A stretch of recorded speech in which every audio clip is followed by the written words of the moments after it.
Hello, everyone. Welcome to this edition of Gas South District's That's the Ticket, the ultimate podcast exploring all things Gas South District and a source for insights to events on campus and discussions on the wider entertainment and tourism industry. Please welcome the host of our show, Stan Hall, CEO of Gas South District and Explore Gwinnett. Hello, everyone, and thank you again for joining us today for this episode of That's the Ticket. Our guest today is Lisa Anders, the Executive Director of Explore Gwinnett. We're going to talk about the topic of tourism and all that is included in that world. I think you might be a bit surprised about how big of a business it really is here. And Lisa, welcome to the show, and thank you for being with us today. Thanks, Dan. It's always great to see you. Lisa, for the folks who are listening today, when you think of tourism, I suspect that Gwinnett County is not the first thing they think about. Tell us a little bit about that whole tourism world as it applies to where we are here in Gwinnett. Well, I think that's a fair assessment. I think a lot of people don't necessarily realize the scope of tourism in Gwinnett because the tourists here and the visitors here look just like them. People are usually surprised to find out how many hotels are here. We have over 110 hotels. Of course, the Gas South District is our convention campus, and that's drawing, 1 million visitors a year. But we've got all sorts of other assets in Gwinnett that draw visitors during the week and on the weekends. That includes Parks and Rec. It includes golf courses. It includes Lifetime Tennis Center, which hosts major pickleball tournaments all summer long. So every place that a resident probably knows about, or maybe their kids go to summer camp, or maybe their kid plays travel baseball, those are actual visitor destinations in Gwinnett County. So I'm glad you mentioned the point about hotels. For Explore Gwinnett, hotels is a really, really big thing, right? Talk about your relationship with the hotels here in Gwinnett. Well, Explore Gwinnett, for those who might not know, is what is called Gwinnett County's official destination marketing organization. And so our job is to drive visitation to Gwinnett County, whether it's a leisure visitor, whether it's a convention attendee, whether it's a sports tournament attendee. And we do that with a sales team and a marketing team. And we work to bring visitors who come into Gwinnett, spend their money in our hotels, spend their money in our downtown restaurants, who, shop here, go to Topgolf, tour the Hindu Mandir, whatever their interests are, and they spend their money here and then they leave. And so it creates a giant economic impact. Visitors in Gwinnett County spent $1 billion last year, which is a number that constantly surprises people. That is a big number. If I was the owner of a hotel in Gwinnett and I heard about maybe a convention that was coming to Gwinnett, how does that communication work between your office and that hotel owner about trying to perhaps get that business for the rooms in their hotel? We have a sales team, and they deal with specific groups by their expertise. We're also really fortunate. The diversity of Gwinnett helps drive a lot of international business, both cultural and professional and civic, to Gwinnett County. One of our sales directors is fluent in Mandarin and has extensive contacts across the Asian American community. So we're fortunate to be able to bring a lot of international groups to Gwinnett. We have a communication system, a software program where we communicate with our hotels on a daily basis. They know what is needed. They know the information that we need for a proposal or a contract. And so we're constantly bidding on that business. And, it's not just that they want to come to Gwinnett. We have to compete with other areas. So we're maybe competing with Athens. We're competing with downtown. We're competing with the airport. So we have to make sure that our hotels are putting their best foot forward with rate and with package. And then we have to kind of package everything together to sell the destination, because it's not about staying in a hotel when you go to a convention. It's about selling the experience of what your attendees are going to enjoy while they're here. So one of the things that's interesting is when we see some of the events that come here, we typically think of the convention center here at Gas South District, but that opportunity for events goes well beyond the campus of Gas South District. Absolutely. There was a good example is there was a conference here 2 weeks ago, the Georgia Association of Career and Technical Educators, which is a statewide education event which brought several thousand teachers to the Gas South campus. It was a complete buyout of the convention center campus. It was a large location at the Westin. They were the headquarters hotel, plus they also had a lot of adjacent meeting space. But it also sold out over 15 hotels, both in the Gas South District convention area, but also into downtown Lawrenceville, downtown Duluth, the Pleasant Hill District, down into Peachtree Corners. And that's the kind of pieces of business that my sales team works on most extensively, because we want business that impacts every single area of Gwinnett County. So would you mind also explain a little bit about sometime the meetings, the conventions, some of the things that come here to Gwinnett? I often wonder, how did that person even find out about Gwinnett? And talk about that process where you said you compete for it, but you also, you go to them. Talk about that process. Right. Our sales team, like I said, divided on whether it's sports business or an association type meeting, a medical meeting, corporate, things like that. They have a whole myriad of tools that they use to draw business. A lot of it's based on, it could even be local and community relationships. You think about the organizations that people that we know belong to. Well, they attend meetings. So we may even reach out to our local contacts and say, hey, what meetings are you attending? Try to bring those meetings here. Our sales team, in collaboration with our hotels and often with the Gas South District, we attend, this year I think we're going to about 22 trade shows across multiple markets throughout the year, where we're meeting one-on-one with meeting planners, talking to them about why Gwinnett. And a lot of times we may partner with some of our colleagues in the Metro Atlanta region to sort of sell ourselves as a region. And a lot of times we may partner with the convention center, because we've got a $250 million renovation and expansion. That is a great message for us to sell. Right. So the other thing that I wanted you to talk a little bit about, and when people think about convention and visitors bureaus, and some of them use that name and others use different names, such as Explore Gwinnett, whatever that might be, they immediately assume that a CVB is typically a government agency, and perhaps based on the bureau at the end of it. Talk about the real affiliation you have as far as your organization is concerned. Sure. We are a 501c6 nonprofit organization. We are not affiliated with Gwinnett County as an official government agency, but we have a long-standing collaboration and partnership with the county. We have a memorandum of understanding with them, and have had for 3 decades, to be Gwinnett County's official destination marketing organization. And we're also really, really fortunate because we have a number of cities in Gwinnett County that also are home to hotels. The hotels are actually in the city limits. And we have long-term partnership and agreements with all of those cities, and that's what really sets Gwinnett County apart.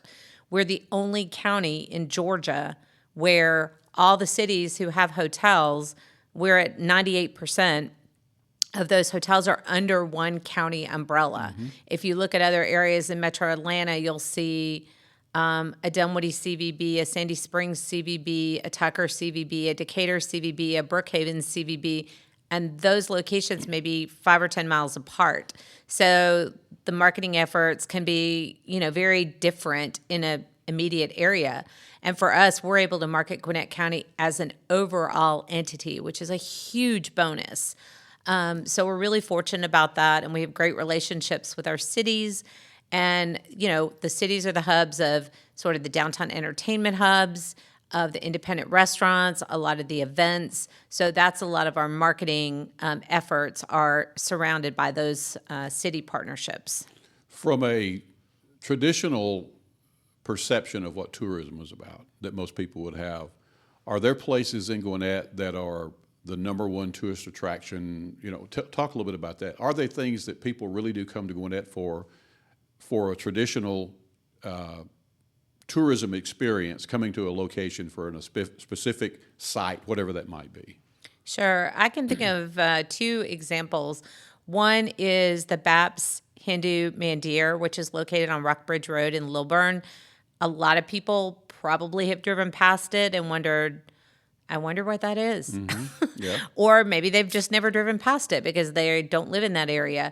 But it's a stunning cultural heritage site, and it's in Gwinnett County, and it's the largest Hindu mandir that's east of the Mississippi. It was built about 10 years ago, completely by hand and completely by volunteers, which is astonishing. It's our number one and one of Metro Atlanta's number one cultural attractions or destinations because it is a house of worship, so we don't really use the word attraction, but destinations. They, over the past several years, they have had over 250,000 people visit that site. They have hundreds of tour buses go through their school trips, field trips, local field trips. So it's so unique and it's so authentic, and that's the beauty of it, because when you have something that nobody else has, that really makes it a destination. And the other one that people probably go to on a regular basis and have no idea of how much visitation it draws is the Mall of Georgia district. Really? A lot of people may go up there, oh, I went to Macy's, whatever. But they don't realize that mall has over 10 million visitors a year, and about 20 to 25% of those visitors are regional visitors. We're spoiled in Atlanta because there's a mall around every corner. You can find anything you need if you need to shop, but without realizing, go north 100 miles, go west 150 miles. It may be a retail dead zone. So people do weekend trips to the Buford Mall of Georgia district all the time. Stay in the hotels here. They stay in the hotels, they shop at the Mall of Georgia, and now they've done a really nice job of turning that area into more of like an entertainment district. Yep. They have Andretti, they have Topgolf, Coolray Field has baseball games, the Environmental and Heritage Center. So there's a whole bevy of things that people can also do there in addition to shopping. So that's a very popular weekend and family-friendly destination. So you mentioned a little bit about sports when you talked about the baseball, the Stripers over at the Mall of Georgia area.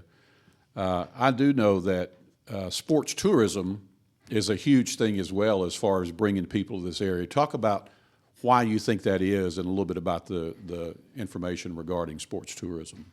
We are very fortunate. We have a division called the Gwinnett Sports Commission, and their focus is bringing in sporting events only. And so we've got two really talented people who that's what they do every single solitary day.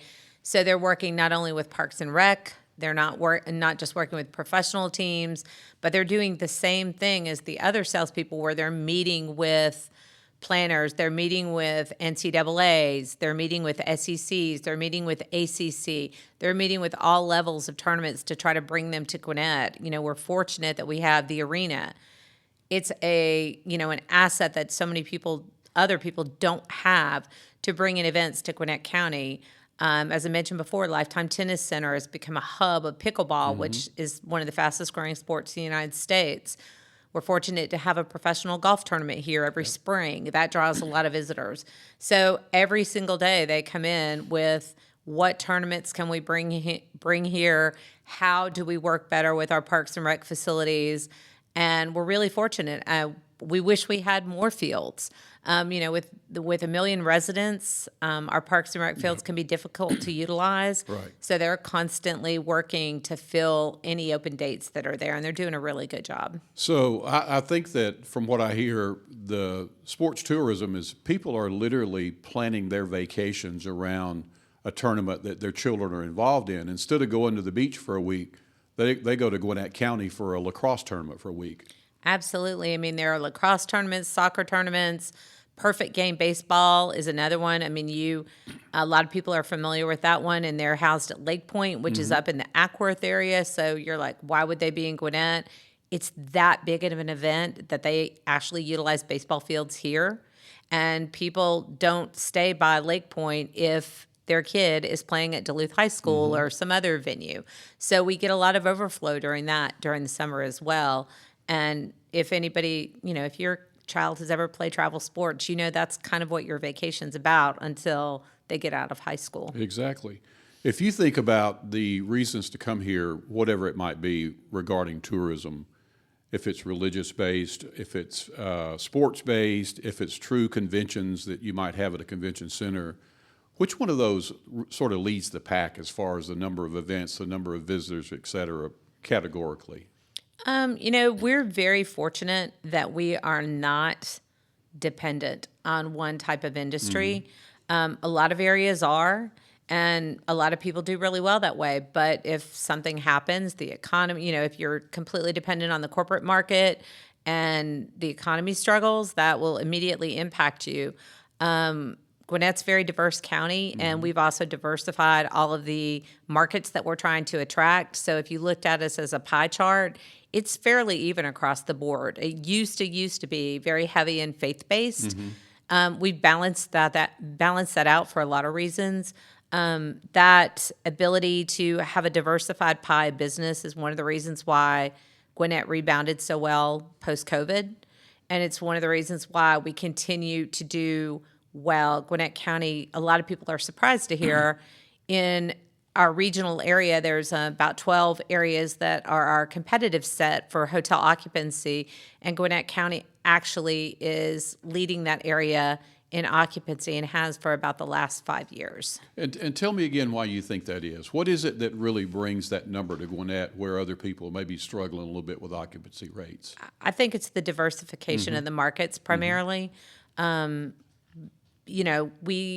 don't depend on one type of business. And yeah, ours went down in COVID when business travel dropped and when, leisure, everything dropped, really, let's be real. But we aren't waiting for 70% of our business to come back in one market. Everything went down a little and then everything comes back a little. So to me, it's the diversification of the market. So diversity in Gwinnett was something that we're really proud of, and we brag about how diverse our county is. You guys have done such a good job in getting involved in that diversity, and one of the examples I want you to talk a little bit about is the Soul of the South.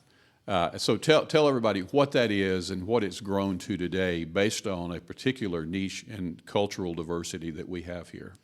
Yeah, Soul of the South, well, it's a little bit bigger than this, but ultimately it really started out as an initiative to educate our hoteliers in the Gwinnett Place area about the breadth and depth of the Korean culinary scene that surrounded them.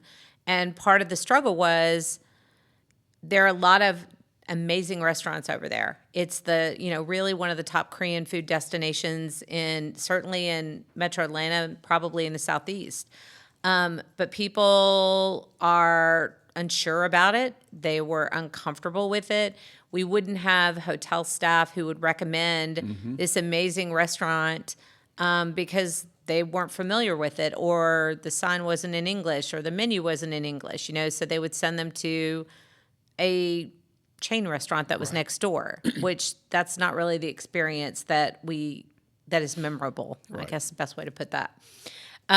So we actually came up with an idea to do a Korean food tour to train our front desk employees, to take them there, to let them experience it with a Korean food tour guide who would also talk about why food was served this way and what the importance was, or the history and the heritage behind it. And we did it, and it was very successful.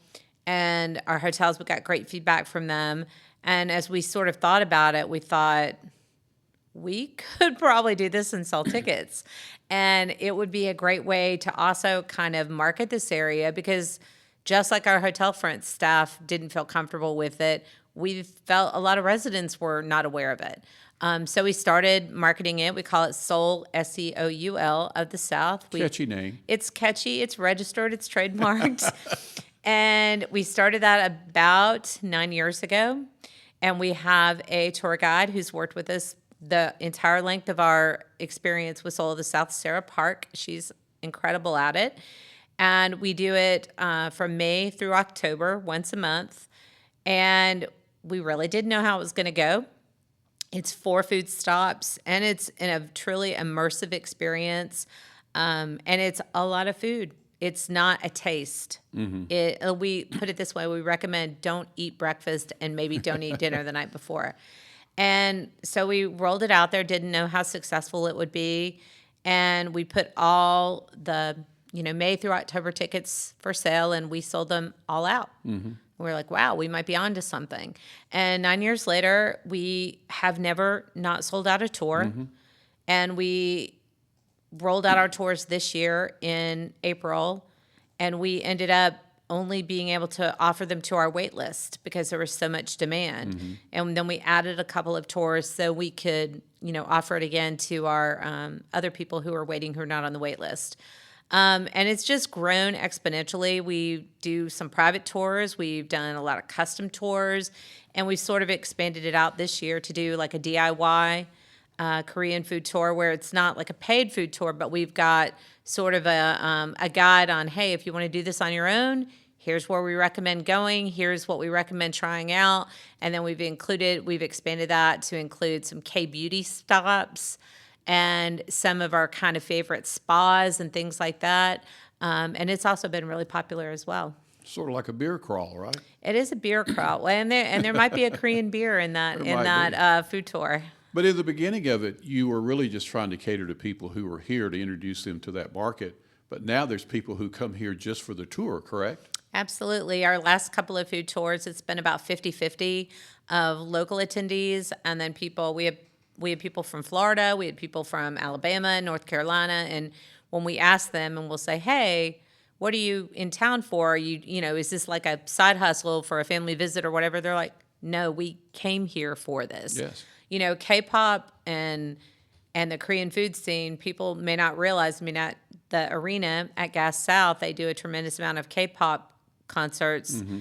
and I doubt there's been one that hasn't been sold out. Yeah. The demand is really huge, so we are finding people who are just coming here for that, quote, Soul of the South experience. So let's shift gears a little bit and talk about another type of tourism related to film. Mm-hmm. And film tourism is a real thing too, isn't it? It is. So tell us about your participation in that business. So. Well, Explore Gwinnett, we are also Gwinnett County's film office, and it's kind of been an evolution. We were originally named what they call a Camera Ready office, which is an innovative program that the Georgia Film Office started about 10 years ago, where they were overwhelmed by the demand for their staff. Mm-hmm. They don't have a huge staff, and they were super busy with all the filming. And they asked every county who was interested to designate one person who would be the point person for film and production crews, and also to kind of set a framework and procedures for productions coming into an area. And so I am the camera ready person for Gwinnett County. And so we sort of started that, and that was, our first experience, not really sure what we were doing, learning as we went along, as they say. And we put together a structure and a procedure and started doing more working with productions, meeting people, creating relationships with our studios, and really started building our locations gallery and our relationships. And it's just grown every single year. We became a film office about 3 years ago, and we actually are getting ready to get our accreditation as a film commission this year, which we're super, super excited about. And Gwinnett has become one of the busiest hubs for filming in Metro Atlanta. So at the film office, we are typically the first point of contact with productions. We facilitate the permits, the road closures, public safety offerings that productions need. We do a lot of the communication and logistics between the production teams and the locations. We do location photography. We do the location databases. Just all the things to really smooth the process. And Gwinnett County, we're super, super fortunate to have buy-in for filming at the top from Gwinnett County government all the way down, but also from our city governments all the way down. We've got point people at every city who handle filming now, so we can facilitate it super easily. And in 2022, which is probably our normal year, because 23 or really 24, 23, we had a strike. We're averaging about 350 to 375 permits a year, and we're up to about 500 locations. And so over the past couple of years, we sort of expanded out, and now we're working more into some film events and film workforce development, which is kind of our next phase. And those things, workforce development for film and TV, and those have been super successful, and that's been a big focus over the last really year as well. So for somebody who might be listening today and asking the question, why would a tourism organization be so interested in the film industry? Talk about the impact that it has, not only, I guess, from the hotel motel perspective, local economy, but talk about what that business has done to the state of Georgia economically. Yeah, there's, I mean, the big reason for Georgia being number one in filming is based on a tax incentive that was implemented. There's a maximum 30% tax incentive, which is one of the most robust in the world. And so before that incentive was implemented, the impact from the film world was about $70 million a year, which is not insignificant, but last year was $4 billion. And that's all based on the tax incentive.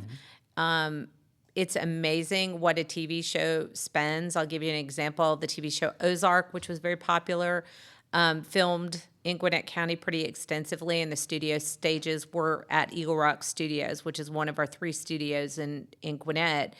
And their annual spend, not all in Gwinnett, but all in Metro Atlanta, was $35 million. And that's one TV show, and there are typically 400 productions that film in Atlanta, or in Georgia, actually, in a year.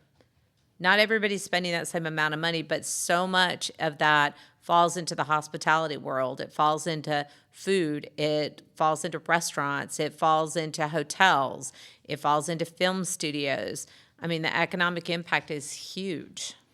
So you know that I'm a little bit of a movie buff. I enjoy the movies as much as anybody. You like to go to movies by yourself a lot. I do. I really do. But talk about the movies that have been made here, really in Gwinnett County, some really big popular movies that no one would ever know that were, for the most part, made right here in Gwinnett County. Yeah, I mean, I will say there's no movie and there's no TV show that's probably 100% filmed anywhere. They'll have a stage someplace, but they do locations. But a lot of the big productions that have been filmed here, a lot of people don't know that OFS, which people may know used to be called Lucent Technologies, and it's located on Jimmy Carter Boulevard right off of 85, is now actually OFS, fiber optics company. But part of the building, the majority of the building, is owned by Gwinnett County, and it's been utilized as a movie studio for the last probably 10 or 15 years. And they are primarily a filming location. And just at that location, there's a laundry list. The Hunger Games, all the Hunger Games were filmed there. Several of the Fast and Furious productions were filmed there. The Allegiant series, Allegiant, Divergent, Contingent, whatever the third one was, were all filmed there. Most recently, these are ones that people really have no idea. Black Panther 1 and Black Panther 2. A lot of the Marvel movies were filmed there. A lot of Marvels filmed there. A lot of Marvels down at Trilith, but they've had quite a bit themselves. They've had several Tom Cruise productions. The Avengers, Captain America. People would be surprised, and one of the reasons productions like filming here is because they can fly below the radar. In tourism, we like nothing more than promoting. So we have to sort of turn off that meter when it comes to film, because we don't post about it and we don't share what's going on, because our success is in flying below the radar. Yeah. And then we've got another studio, Eagle Rock TV Studios, which is located also in Norcross on Best Friend. They have 2 studios. Eagle Rock owns 2 studios, and they do a lot of TV. They're the largest TV production studio under one roof in the United States. Wow. And so Will Trent, which is a super popular show on ABC Disney, recently filmed there. Their season, they'll be coming back. Ozark filmed there forever. So there's a lot of TV productions that are filmed there all the time. Tulsa King, which is that Sylvester Stallone show that's very popular, is currently filming there. Wow. So you have to be a little quiet about it, as you said, with your meter, but that economic impact revenue meter is going off the charts a little bit as far as what that brings in, again, for, in this case, film tourism. So. Absolutely. I mean, we have a tremendous amount of hotels that are, our hotels are typically, candidly, not going to be the stars locations. They will stay in Buckhead, or they'll rent private homes typically, but we get a lot of crews that stay in Gwinnett. So it's a great piece of sort of extra business for our hotels, especially our residence inns and those type of hotels where they maybe have kitchens, and we have crews stay there for 2, 3, 4, 5 weeks sometimes. You and I remember very clearly 2020 and all the negative ramifications that Correct. took place during that time. A lot of the good things we're seeing even in 2021 and certainly leading up to this, are based on what some people surmise as this is just people who were so pent up and couldn't get out. Now they're determined they're not going to stay at home. They're doing things. Do you think that's a real thing as far as what we see in our numbers relative to hotel numbers, et cetera, here? Hotel occupancy and visitation in Metro Atlanta is always going to be a cycle, and it always has been. I've been in this business for 30 years.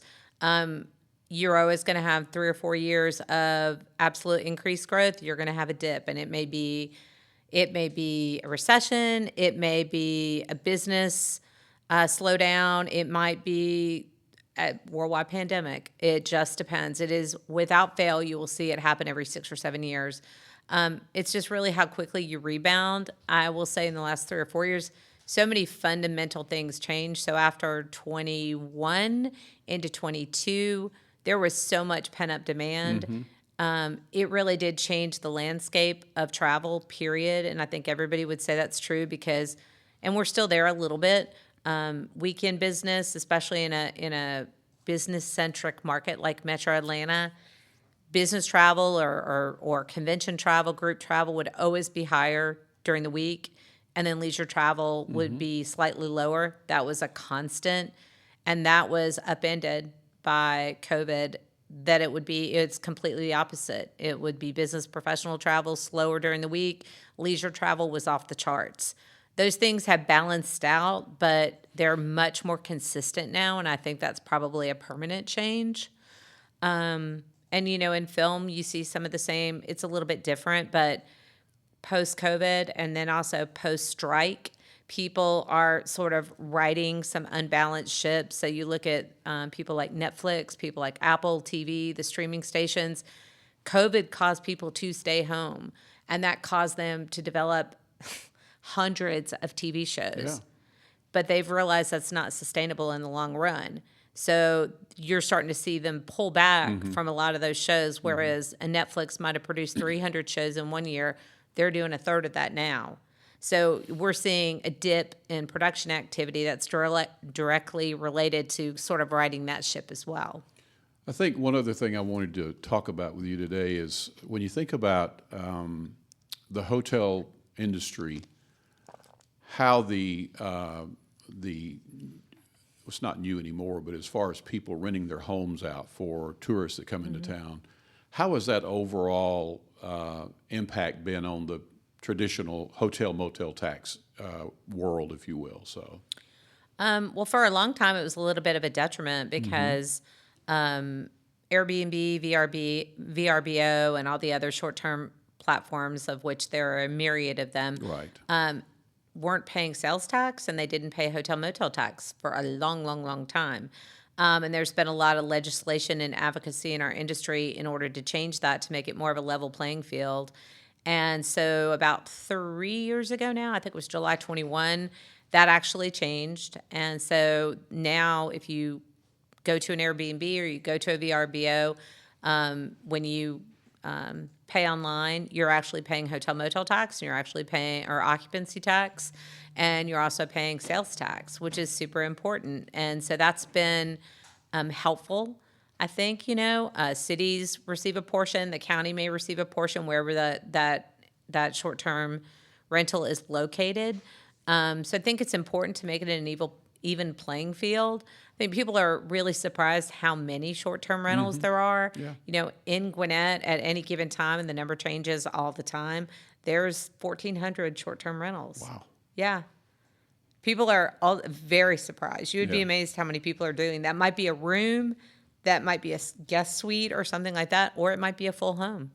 But they are all falling under that category where they do have to report now based on the same concept as a hotel. Correct. If they pay online officially through the portal, if they have a private arrangement, I doubt that happens. But if they do it through Airbnb or VRBO, yes, they're required to do Well, that. and if I'm not mistaken, you were very instrumental in getting that situation in Gwinnett sort of formalized, if you will, to make sure that there was a fair assessment and fair reporting of people who were truly in the same business under different umbrellas. but you were involved in that part as well. We did. We worked a lot, both with some of our local legislative partners as well as our state advocacy group. A lot of outreach to our legislators who are all very supportive. And it passed pretty easily when that actually came for a vote, which was helpful. Well, good. So let's finish up with something that's a little bit of a one-off that you do through your office, but I think it would have to be one of the most rewarding things that you do in your designation as a arts grants rewarder. I don't know how to best say that, but you can do a better job of that. But giving money to nonprofit arts institutions who need that money to survive. Talk about that a little bit and how that came to be. We develop and administer a program called the Gwinnett Creativity Fund. Isn't that what I said? Just exactly. It's been around. We started it in 2020, which is super timely in the middle of COVID. That was some good planning. And it came out of some advocacy from some local arts leaders who were hoping to secure some governmental support.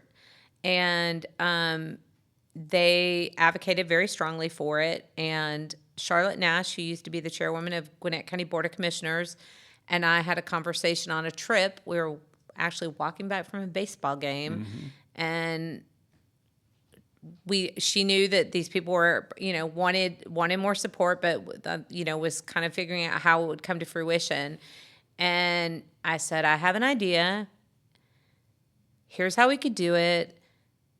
If you'll help us by supporting us and providing the money to do it, we'll do all the work. And she was like, that sounds like a great plan.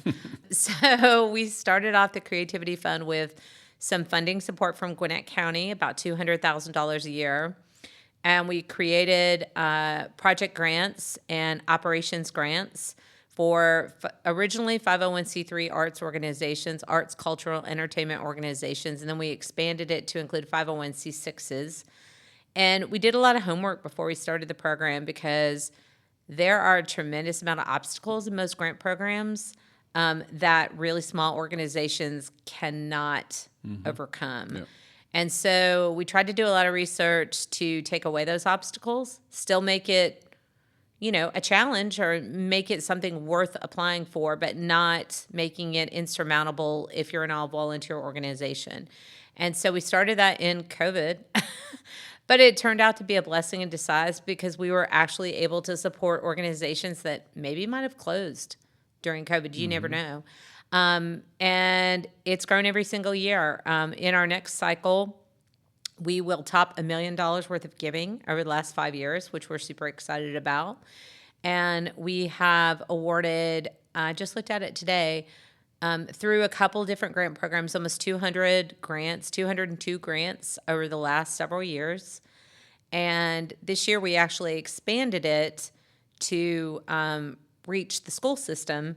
And we created an additional small program called Gwinnett County Public Schools Arts Microgrant Programs. And we extended it to middle schools, which was, we're like, middle schoolers are sort of the lost generation. They're not cute little kids anymore. And high schoolers, they're, we've all had middle schoolers. And it's been great. We have had 20 recipients out of the 35 middle schools so far, and it's an ongoing program. And we offer a $1,500 grant to each school for art supplies. So arts, theater, dance, it could be any aspect of the arts department. And there's just a lot of permanent reminders of the impact of the Creativity Fund, especially in public art, which is one of our favorites. A couple of examples that we've either contributed for or paid for, and like I said, it couldn't be done without the support of Gwinnett County. The new mural, the I-85 underpass mural, which was done by the Hudgens Center in partnership with the Hudgens Center and the Sugarloaf CID. 2 murals in Swanee, the astronaut mural, which is in Swanee Old Town, which is one of the very best ones I've ever seen. I love it. And the Corey Barksdale mural, which is at the entrance to Town Center Park. And one of our very, very favorites that actually kicked off our microgrant program for the school system is Lilburn Elementary School did a mural last year that the kids participated in, done by a professional artist. And they did such an amazing job on the project. That is actually what made me think about the Arts Microgrant Program. So it's got a special place in our heart, and we love it so much. But public art is sort of our thing. We love that because it also ties into tourism and kind of destination appeal. So those permanent reminders that arts and culture are important to Gwinnett County are really important, not just to arts, but also to tourism and to hospitality. And arts are so important to everything we do, and it's always the first thing that gets cut when times get hard a little bit. So congratulations on that program. Well, Lisa, for those people who are listening today who want to learn more about your office and what you do, what is your website so people can check you out? Our website's exploregwinnett.org or gwinnettfilm.com or gwinnettcreativityfund.org. We have each one for each one, and if anybody has any questions, they could always email me, lisa@exploregwinnett.org. Absolutely. And I know you know this, but for the record, I just want to say you guys do a fabulous job and such an important part of our community. So thank you for everything that y'all do. Thanks, Dan. That's all the time we have today, guys. Be sure to check out gassouthdistrict.com and follow us on Facebook, Instagram, LinkedIn, Twitter, and TikTok. You can find all episodes of Gas South District, That's the Ticket, wherever you listen to podcasts. Thanks again for joining us today. We'll return soon for another episode of That's the Ticket. Goodbye.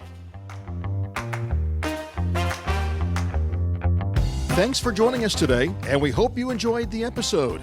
For show notes and further information about Gas South District and upcoming events, please visit our website at gassouthdistrict.com. That's the ticket.